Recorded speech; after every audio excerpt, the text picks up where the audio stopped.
All right, baby. What's going on? What's going on? We made it back to another Thursday on the Rockin' Podcast. You're going to find right here the Bama Elite Touchdown. Alabama Magazine coming here right here on YouTube with the three baddest men in the circle right here. We got the lead scouting and recruiting analyst for TDA, Justin Smith. That man don't sleep at all. We got my man Patrick Dow, P-Money Dow, breaking news reporter for TDA. Yours truly, Stephen Smith of Touchdown Alabama Magazine. And before we get started, I'm going to let you guys know, when you're not able to check out the Bama Elite Podcast, here's what you do. You go to the Big Game College Football Podcast audio network, audio stream and podcast network right there. So the Big Game College Football audio stream and podcast network to check out the best college football in the South. So if you can't catch us here, Justin, Pat, myself, Bama Elite, be sure to check out the Big Game College Football Network audio stream right there. But starting this thing off on a Thursday, Pat, what's going on, baby? SEC time. The conference schedule's here. Yeah, the conference schedule's here, and the gauntlet begins for Alabama because they got a heck of a pull when it came to some of these matchups here. Absolutely do. We're going to swing it on over to the man that got a chance to see two Texas natives commit to the Crimson Tide for that 2023 class. Justin, how you feeling? I'm always good, Stephen, to be on here with you and Pat for the Bama Elite Podcast. Like you guys said, SEC play starts this weekend for Alabama. Set to, I guess this is start, like Pat said, of that gauntlet that Alabama has to go through this particular season. Good thing they'll have a nice way into the water with Vanderbilt coming up this. Just dip their toe in the SEC play here this weekend. Dipping toe in the SEC play. Justin and Pat here live with us, live with me here doing the Bama Elite Podcast right here. So let's get into a little bit of this Alabama Vanderbilt conversation because, guys, it's different time around for Vandy. They're in territory that we typically don't see Vandy in. The Commodores 3-1 under head coach Clark May, former Vanderbilt player in his own right. The Commodores are averaging 42 points per game. Got a really good quarterback in Mike White. Saban gushing praise on the job that Clark May has done. But at the same time, they've got to come to Tuscaloosa and take on an Alabama team that the last time Vandy was in Tuscaloosa, I think that was 2011, where they got beat 34-0, and Jordan Rogers got his bell rung by Mark Barron near the sideline there. So here's a matchup where for Coach Saban, and he's talked about this, wanting those hateful competitors, those guys that hate to lose, that want to be on the field, dominating the opposition. And I mean, Pat, you touched on this. Here's a game where the position battles that need to be solved, they can be solved in this game, or at least give off the essence that they want to be solved in this game. Yeah, absolutely. I think it's imperative that, and I've been saying this for weeks now, it's imperative that Alabama kind of solves their offensive line competition pretty soon here because, with the games coming up, Vanderbilt's really the last chance they have to really rotate guys as early as they did in the game. I know last week they rotated in freshman Tyler Booker really early in the first quarter into the game. But when you're on the road in these hostile environments like they will be next week against Arkansas, that just probably won't work. You kind of need to go with your core group here. So it's going to be really imperative that Alabama truly locks in and tries to figure something out this week.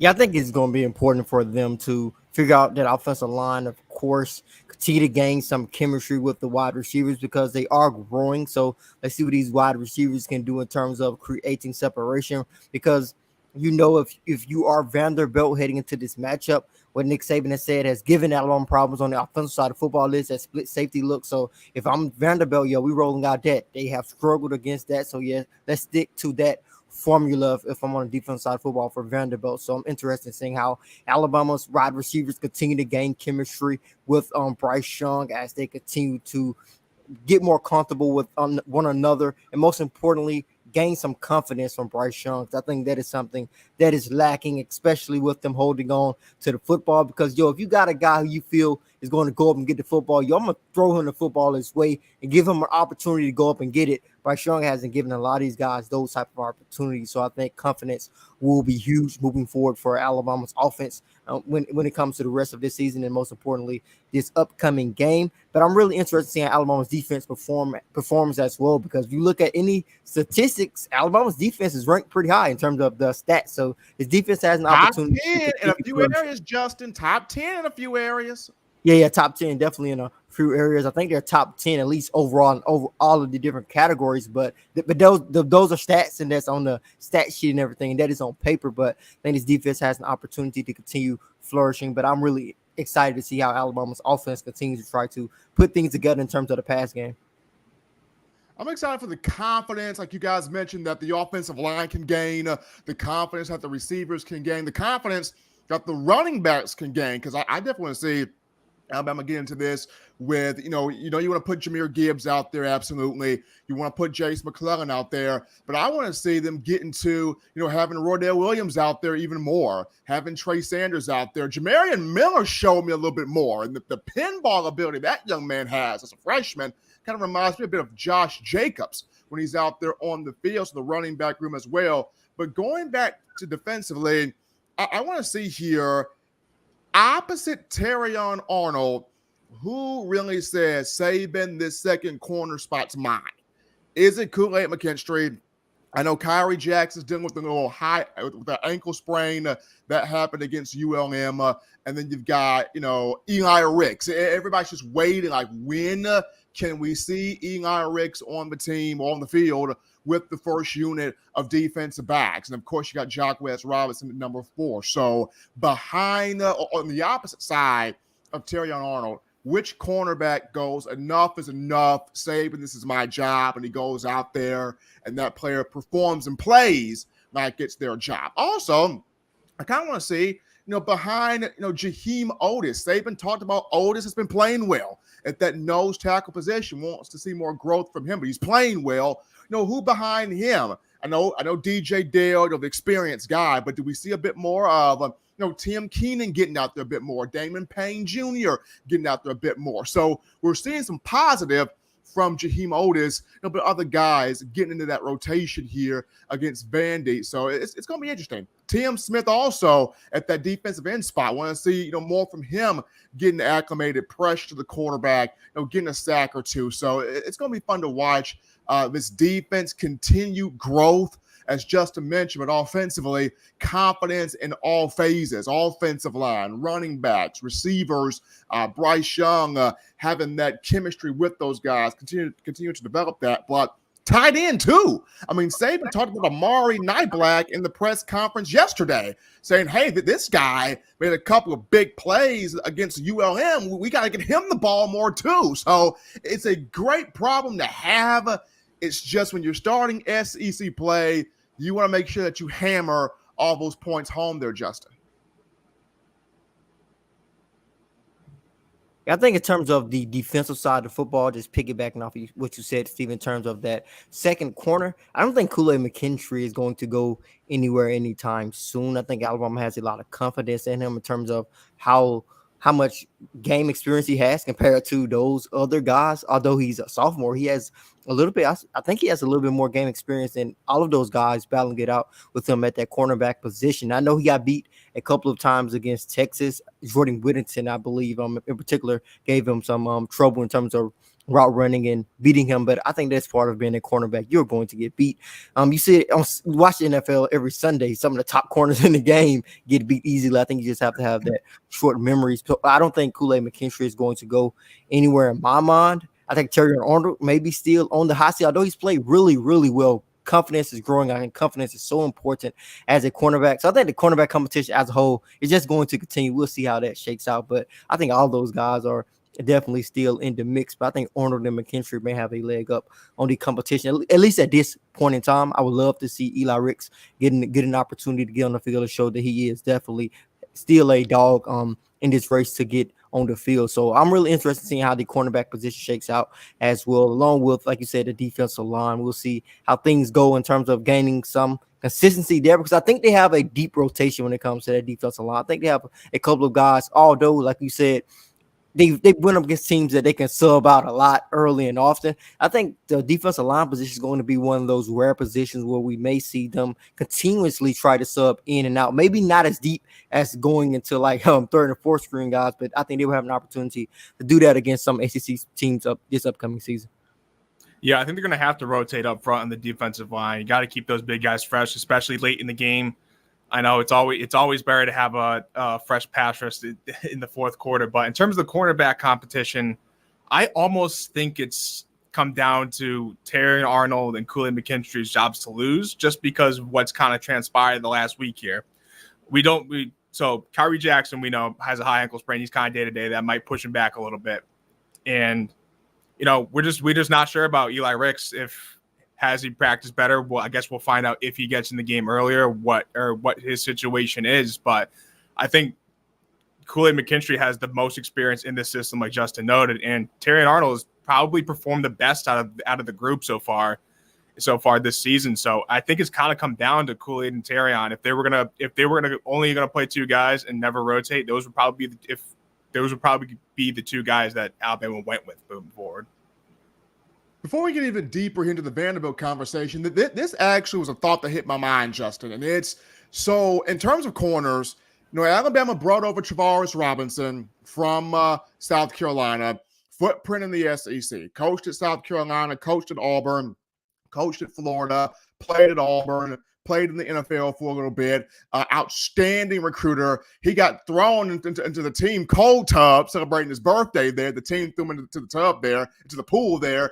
But at what point do you feel like T-Rob's impact will really be felt or really be seen in terms of these corners? Do you feel like that impact will be felt more next season? Do you feel like we're starting to see some of that impact now? Like with him, where do you feel like his true impact in terms of these corners will really be felt from a coaching perspective?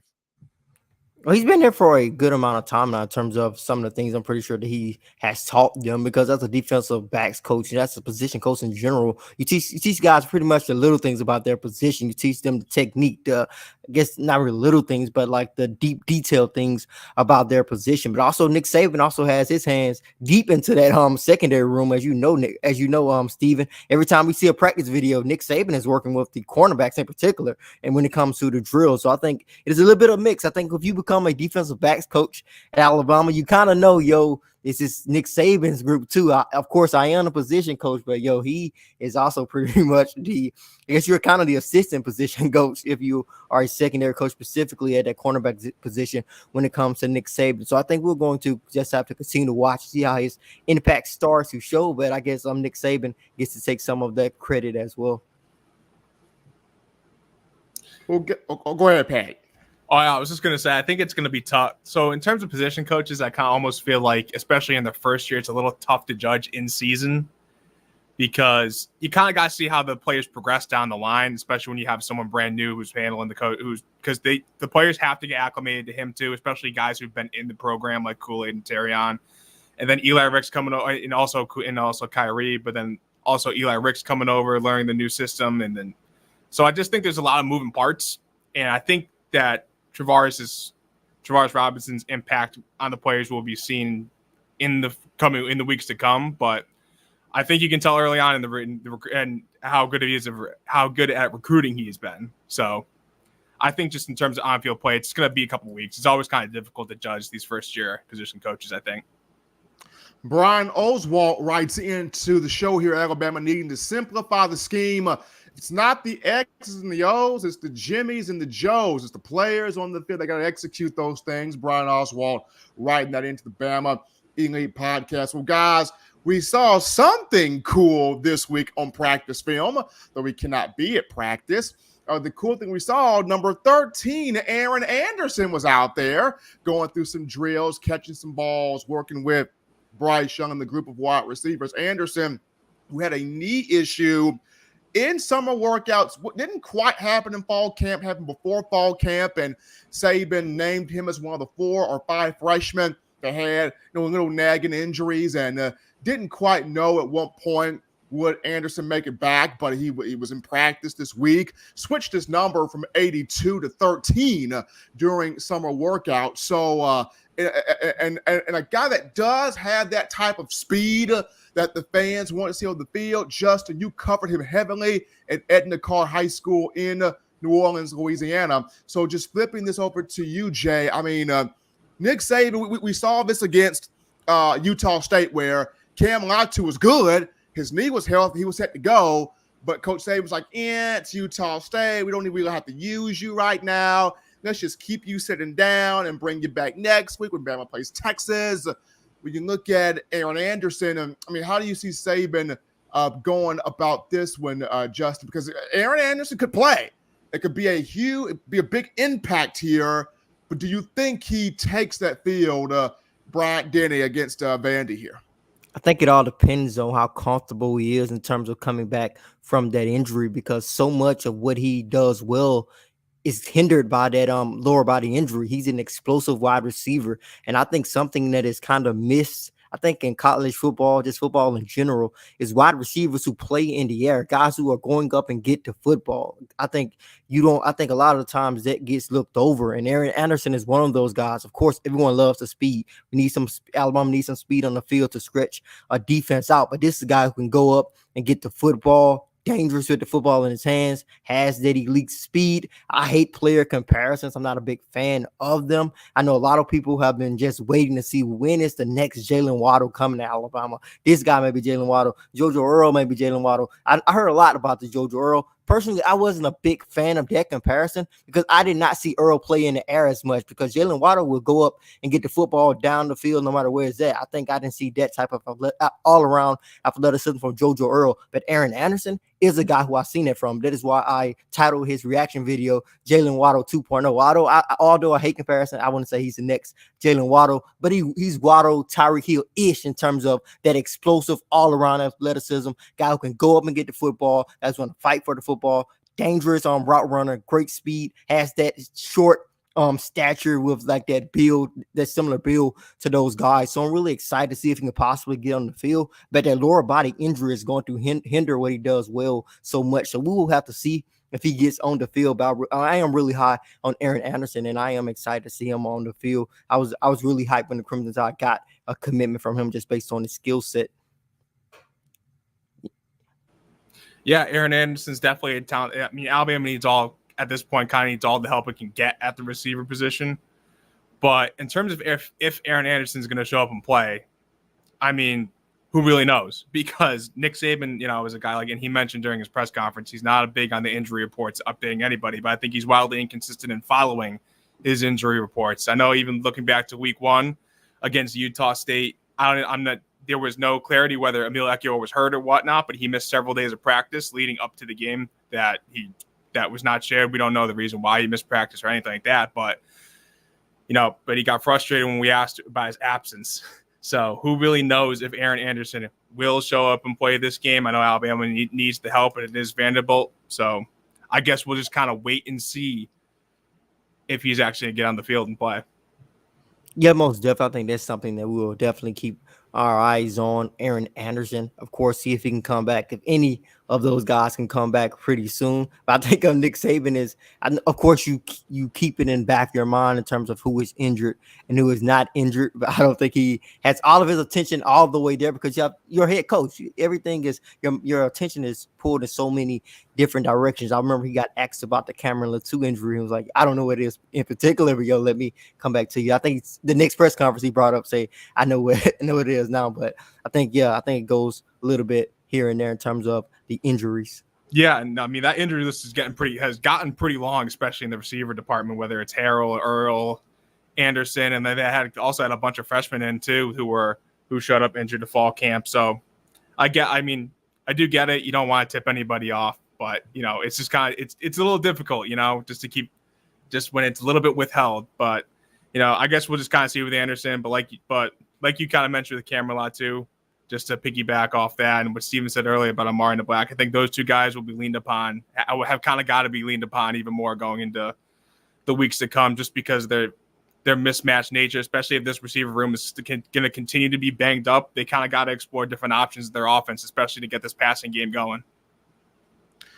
Well, looks like I finally made myself back into the room here. Had a little slight thing. I guess Restream hated me for some reason. I think I didn't pay the bill, but I paid the bill, so I'm back here in the Restream. A lot of people are asking about Tyler Harrell, guys. Tyler Harrell had a preseason foot injury when he came in from Louisville. Hopefully, he can be back for the Arkansas game, maybe even the Texas A&M game. We'll see. The same thing with JoJo Earl, had the Jones foot fracture in fall camp, set to miss 6 to 8 weeks. That was the time frame there. Saban did say he would start dry land running this week, so that seems to be going well. Earl's rehab seems to be progressing quite nicely. He could be back by the Arkansas game, the A&M game. At some point, both of those two will be back. It's just hard to gauge the exact day and the exact matchup where they will be back. But both of those two speedsters with foot injuries there. But now, as we transition here to Vanderbilt, just a minute here, guys. I mean, start off with you, Pat. I mean, how do you see Vanderbilt? What challenge, what test can Clark May and this team present to the Crimson Tide? I mean, they're averaging 42 points a game, so offensively they're doing pretty good. Defensively, Coach Saban mentioned they got like 12 or 13 starters back. So how does this team present that challenge to Alabama in getting this whole gauntlet here set up?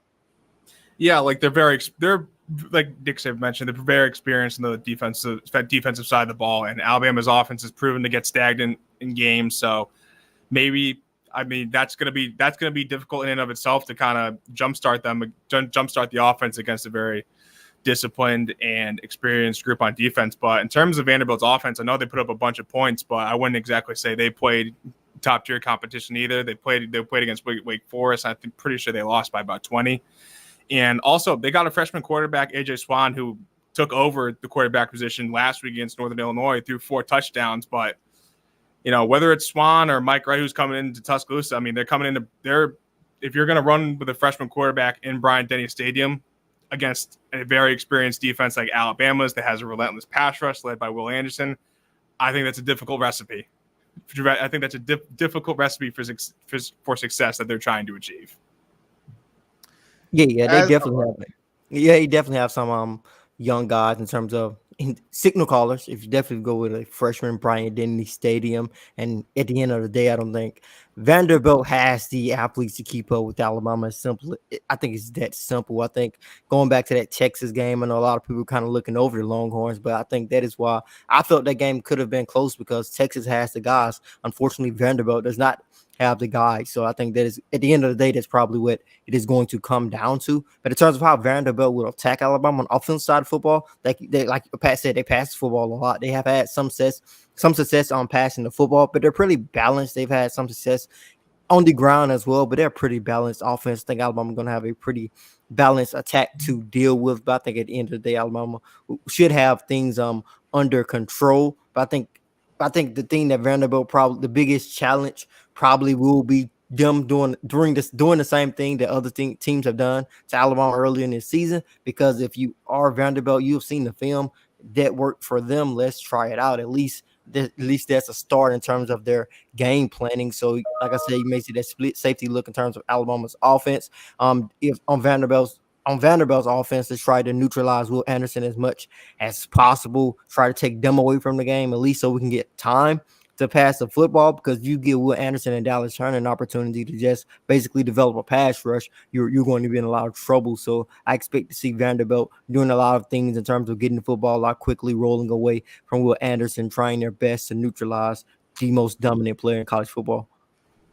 Well, guys, one cool dynamic we got here. Tyler Steen, former Vanderbilt offensive lineman, now playing for Alabama. He's going to face his former team. So that's going to be fun right there. And Steen mentioned that the coaches for Alabama has been, giving him they've been trying to get little tidbits from him. What do we need to prepare for? What do we need to do, to get ourselves in the right frame of mind to face Vandy? So it's been good to see that from Tyler Steen. And then on the flip side, Joseph Belovas, former Alabama kicker, now kicks for Vanderbilt. Joseph having a good year there for the Commodores. But now we lead into now the biggest conversation piece that's been going on, guys, all week thus far, and that's Bill O'Brien. His name has come up in a couple of these head coaching vacancies in college football. Nebraska, according to Bruce Feldman of Fox Sports, they ain't messing around. Nebraska has put out a short coaching list. They got 3 names on there that they're going hard after, and one of those 3 names is Bill O'Brien. Shortly after, Arizona State gave the axe to Herm Edwards. The Sun Devils have put up their short list, and one of those guys on their short list is OB, Bill O'Brien right there too. So it's intriguing how in the Nick Saban era at Alabama, only one offensive coordinator has stayed longer than 2 to 3 seasons, and that was Jim McElwain, who was in Tuscaloosa from 2008 to 2011, part of 2 national championships. But other guys, when you look at Brian Dable, Mike Loxley, Steve Sarkisian, Lane Kiffin, Doug Nussmeier, they're here 2 to 3 years, and they're bolting out of the door. So starting this thing off with you, Pat, with the speculations going around with O'Brien on these coaching vacancy lists, because if 2 are happening now, some may come even more down the line. Do you see O'Brien sticking around after this season? Do you see him taking one of these coaching vacancies? What do we make of here of all this crazy speculation? Yeah, it is. I mean, at this point, it is speculation, and there was speculation even last year about Bill O'Brien being tied to NFL head coaching jobs, such as the Jacksonville Jaguars job, or a reunion with the New England Patriots. But yeah, I think, just like you said, the recent history of the Alabama coordinators getting picked up. I think that the second you join Alabama staff, your time's you're kind of put on a clock before you get another head coaching opportunity. And yeah, and just the way that college football offenses are going right now, I mean, you kind of the game's leaning offense. You want to try to get an offensive mind, and also the 2 programs, Nebraska and Arizona State, where O'Brien's linked to. I mean, those are kind of 2 programs in turmoil. And at the college level, Bill O'Brien has a lot of experience dealing with a program in turmoil due to his few years at Penn State. After all the craziness that happened with them all those years ago, he took over and was able to do well with the program, and actually got another NFL head coaching job with the Houston Texans. So yeah, I can't say for sure. Obviously, at this point, it's way too early, but I think the more and more open jobs come up, I think O'Brien's going to be near the top of the list. Yeah, I think it is a mixed bag in terms of why Alabama has had a revolving door of offensive coordinators. I do feel that is the landscape of coaching college football. As soon as you show some signs of success, a job opening is going to be open. We need a guy to accept his job. And like everyone says, Nick Saban is basically running a rehab clinic for failed coaches. So I think that is just part of the mix in terms of why there has been a revolving door in terms of offensive coordinators for the Crimson side. So we'll see what happens with Bill O'Brien there. Like a lot of people are saying in the chat, if he does accept a new job, I don't think he is leaving Tuscaloosa anytime soon in terms of this season. I definitely feel that he will complete this season. So we'll see how all of that plays out in terms of the future. But I know you have talked about a little bit on your show, Steven, who will Alabama hire if Bill O'Brien does leave the program. I've heard a lot of names. A lot of names seem like a fantasy the Alabama fans are throwing in the air. One name was Joe Brady. Joe Brady is offensive coordinator for the Bills. I don't think you leave the Bills for Alabama. So I don't think you leave Josh Allen just yet. You don't leave Josh Allen.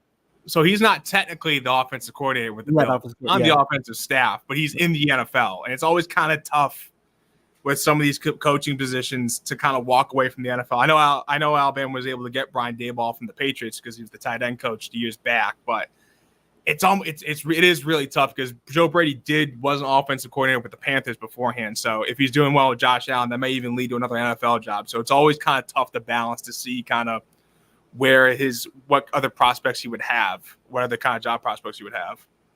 Yeah, that's kind of it is. Just one little statement, Steve. Yeah, I think like Pat said, that is pretty tough. But yeah, I know he's on the Bills staff, and you have one of the best quarterbacks in the NFL to work with. And similar to college football, you do well one place, opens the door somewhere else. So I guess Joe Brady is a name I wouldn't definitely be high on at the moment, but you never know what may happen because Alabama is the top of college football. It's not like a regular college football job. This is the top of college football, but we'll see what happens in terms of who comes in. But I don't think Joe Brady is coming to Tuscaloosa. I don't know if it's Joe Brady, but I know on the staff, Nick Saban has a lot of good things to say about Joe Cox. Joe Cox is a former quarterback. He says he's one of the bright young coaches in the league. I don't know if he necessarily has any offensive coordinator play calling experience, especially I'm sure he doesn't at this level, but I mean, a fantasy one to throw out there is Dan Mullen. Dan Mullen's not doing much right now, and I know he's got ties to the SEC and all that, Nick Saban. And Dan Mullen, I know he's a tough personality to get along with, but tough personality. I mean, Nick Saban has clashed with Lane Kiffin at times and had he's used to having a little bit of drama on the staff, and he's had success with it on the staff. So I mean, Dan Mullen might be I think it might be intriguing for him to kind of, get in that Alabama rehab program, get things started. And honestly, say what you want about him, but he's one of the best game planners that in college football. And Mullen has done a pretty solid job with quarterbacks. When you look at guys like Tebow, did a great job with Tebow. Did a great job with Nick Fitzgerald at Mississippi State. Did a great job with Dak Prescott. Got him drafted. So I mean, Dan Mullen has put his hands on a few quarterbacks and made them even a little bit more than what they thought they could be. So a good point there brought up our own Patrick Peabody. Now, see, Pat, this is why you should be in Vegas, Pat. This is why you should be in Vegas. And speaking of why you should be doing what you do, Pat, tell us about our guys over there at Prize Picks and what they got going on. Well, Prize Picks is a bit different. It's a daily fantasy app, and at Prize Picks, all first-time users that deposit and use our promo code will receive a 100% instant deposit match up to $100. So if you deposit $100, Prize Picks will give you $100. Prize Picks is the best way to have action on the game in states like California, Florida, Texas, Georgia, and over 70% of the United States. Prize Picks is currently operational in over 30 states and Canada.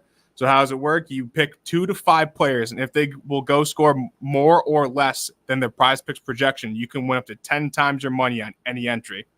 At Prize Picks, you aren't competing against other people. It's just you versus the projections available. Prize Picks offers projections on any sport that you watch. This includes NFL, NBA, MLB, NHL, PGA, college football, men's and women's college basketball, soccer, WNBA, esports, NASCAR, tennis, MMA, boxing, disc golf, Euro basketball, cricket, and more. Prize Picks entries can be made in 60 seconds or less. It's that easy. Prize Picks is safe and offers fast withdrawals. Download Prize Picks today and play daily fantasy sports with us. Make sure to use the promo code BAMA100. Again, BAMA100 when you sign up. And some of the Prize Picks that we got going on this week against Vanderbilt pretty much ties to Bryce Young.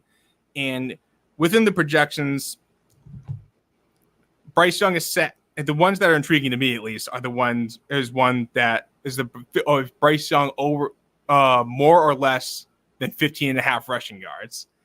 And I just kind of feel like just like the Utah State's kind of got me going in that direction. I've seen him take off for the 60-yard run, so I kind of feel like that. I feel like it's possible. I feel like more than 15 and a half rushing yards is possible, but in terms of the passing yards, it's set at 265 and a half. I just think it's going to be less than that because he hasn't eclipsed that yet this year. So that's how I kind of feel about those 2 picks. What do you guys think?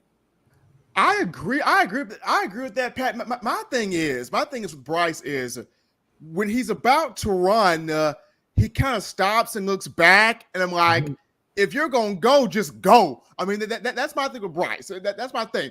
He's about to tuck the ball down and go, and he kind of stops and is hesitant. Do I really run? Like, the sea is open, son. Go, take off, get down the field. But I do see, Pat, where you're coming from.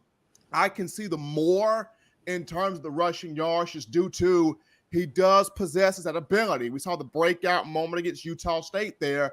And then the less in terms of the passing yards, because he's still trying to develop that continuity with receivers. When you're seeing guys drop passes, when you're seeing guys not fully running the routes that they're expected to run, and then when you're seeing guys, I guess you don't quite have the confidence in them yet to to that they know to do what they're supposed to do.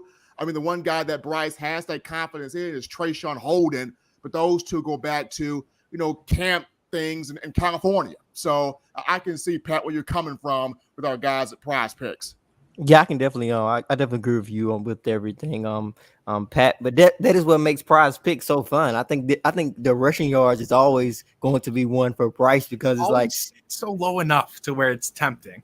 Yeah. That's why that was makes Prize Picks. I'm definitely I'm still debating myself. I'm having an internal fight on, do I make a move?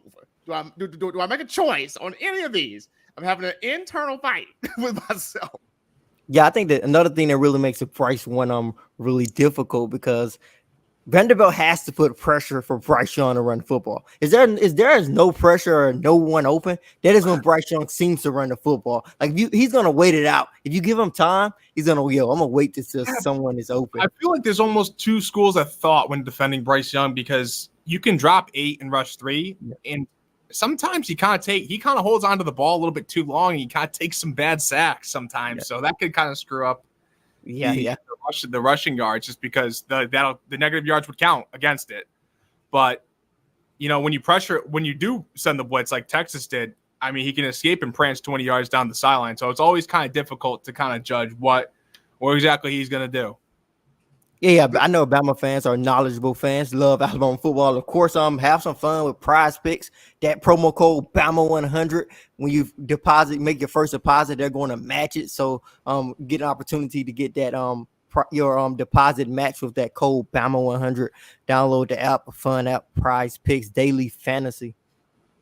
Talking Prize Picks and the physics that is defending Bryce Young. But another thought here in the chat line, guys, isn't Derek Dooley on staff as an offensive analyst? Yes, Derek Dooley, former Tennessee coach, is on staff at Alabama as an offensive analyst. And there are several analysts on staff. I think for me, if you were to go away from Bill O'Brien, and this would be interesting, could there be a situation where maybe Holman Wiggins assumes the job of play calling? Because Coach Wigg, this will put you back in like the Mike Knoxley regime. Remember 2017, Mike Knoxley was wide receivers coach and co-OC, and that played out to a national championship a little bit there. So here's Coach Wigg, he's the longest holdover on the offensive staff from that 2019 staff.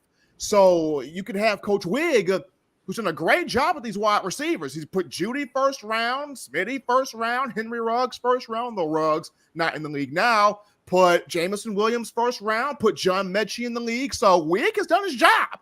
Tremendous recruiter. So to me, this could be a moment where Coach Saban rewards Holman Wiggins for the dedication, maybe. Justin, what do you think about that? Yeah, I think that is a good topic to bring up in terms of guys who are already on the staff. In terms of being assistant coaches, he would be at the top of my list if I had to make my opinion about it in terms of hiring within at that offensive coordinator slot. So I think that is definitely a great topic. Like I don't know how much experience he has as a play calling as an offensive coordinator, but in terms of hiring within, I think he's at the top of that chart if Bill O'Brien was to leave from Alabama. And another thing is, I think Alabama's last couple of wide receiver coaches have gone on to be offensive coordinator. Josh Gaddis has went on to become an offensive coordinator, and Mike Locksley went on to become an offensive coordinator. Now he's a head coach at Maryland. So there seems to be a track record. Billy Napier too. Yeah, so it seems to be a track record there in terms of Alabama's wide receivers coach. So Holman Wiggins would be, I guess, a good hire, probably at the top of the list in terms of hiring within. Yeah, I mean, Alabama's track record of promoting wide receiver coaches to offensive coordinator. I mean, look at those Mike Locksley led offenses. They step on the field, it was 35 points automatically. So, and look, Holman Wiggins has created some absolute monsters in that room recently. And I think, if there was going to be a choice within, I know, like I mentioned earlier, he's high on Joe Cox, but I think there's going to be a little bit more grooming process before he gets up to that kind of level. So I think I'd have to do a deep dive and see if Holman Wiggins does have, I'm not sure off the top of my head if he does have play calling experience, but he's the most experienced offensive position coach on the staff, and he would deserve it just based off the guys he's been able to develop. Absolutely, but we'll see as we talked about, diving deep more into the speculation when it comes to Coach O'Brien. But as of right now, he's still on the staff. He's still calling the offensive plays. He is still underneath the tag. He could just come back next year. I know just the carryover, the consistency. It's what all Alabama fans want is Bill O'Brien back for another year. So I'm sure that's probably the best case scenario that everybody wants. I think also, Pat, the best case scenario is having a fifth year for Will Reichert. I mean, it's probably not gonna happen. But people, it's gonna be a sad day. Look. They would love a fifth year of Will Reichert out there, kicking field goals. But we look now here at prediction and offensive and defensive player for this Alabama Vanderbilt game. And Justin, we're going to go with you first here. So let's get that prediction on your end and your offensive and defensive player for Bama Vandy.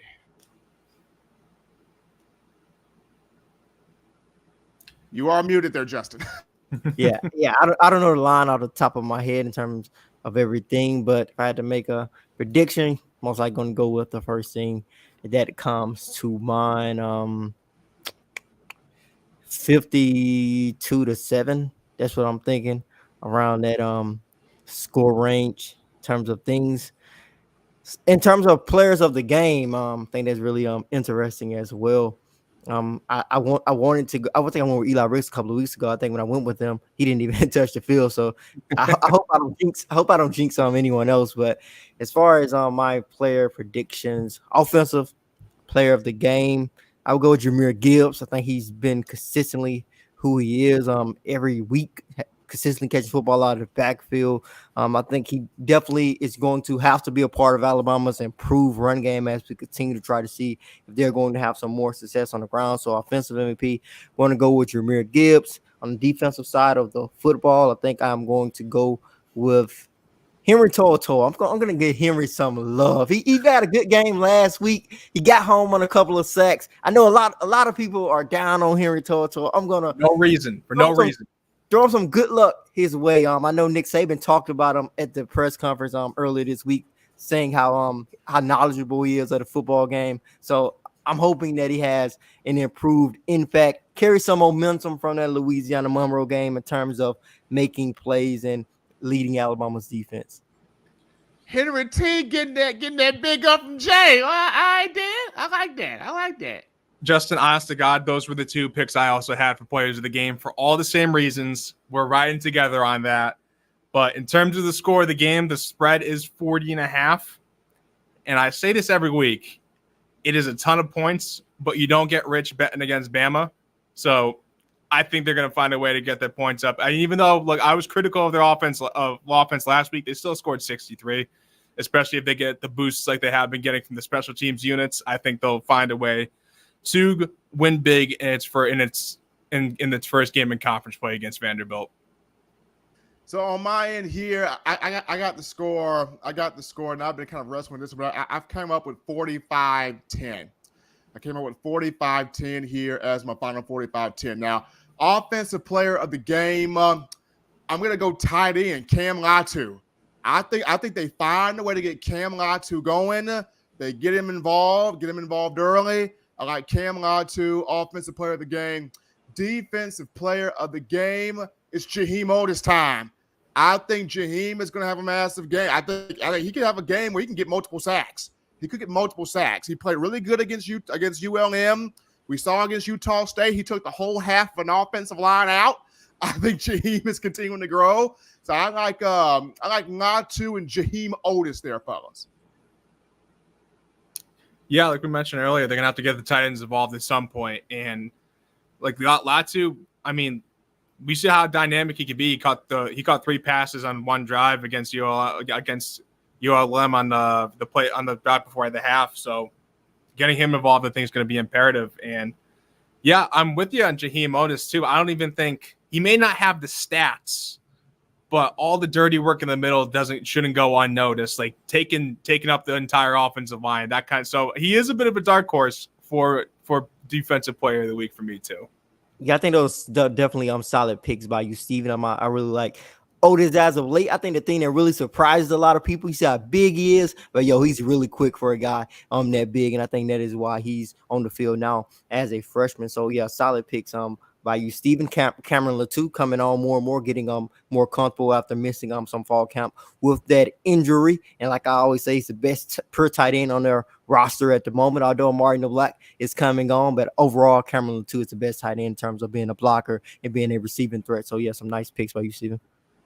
Well, folks, you got Bama and Vanderbilt coming up this weekend on Saturday. Bryant-Denny Stadium in Tuscaloosa as SEC play is in for Coach Saban and the Tide. This is us here, the trio, the Bama Elite TDA Touchdown Alabama Magazine for Justin Smith, Patrick P. Money Dow, yours truly, Stephen Smith here. We will check you back on Sunday for the recap. This has been the Bama Elite, baby.